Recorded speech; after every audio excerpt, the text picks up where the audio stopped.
ಮೊದಲಿನಿಂದನೂ ಕೂಡ ಈ ಸಮಸ್ಯೆ ಬರುತ್ತೆ ಅನ್ನೋದು ಭಾಳ ಚೆನ್ನಾಗಿ ಕೇಂದ್ರ ಸರ್ಕಾರಕ್ಕೆ ಗೊತ್ತಿದೆ ಮತ್ತು ಇದನ್ನು ಯಾವ ರೀತಿ ಹ್ಯಾಂಡಲ್ ಮಾಡಬೇಕು ಅನ್ನೋದು ಕೂಡ ಅವರು ಮಾಡ್ಕೋಬೇಕಾಗಿತ್ತು.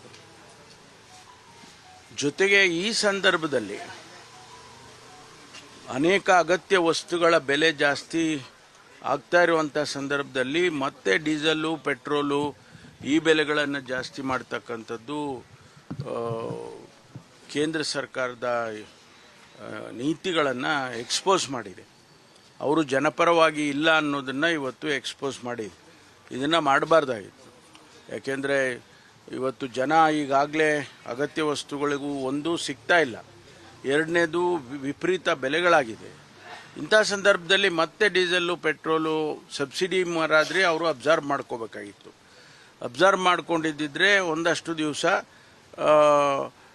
ಜನಸಾಮಾನ್ಯರಿಗೆ ಅನುಕೂಲ ಆಗ್ತಾ ಇತ್ತು ಅಂತಕ್ಕಂಥದ್ದು. ಹಾಗಾಗಿ ಅದನ್ನು ಕೇಂದ್ರ ಸರ್ಕಾರ ಮಾಡಬಾರ್ದಾಗಿತ್ತು.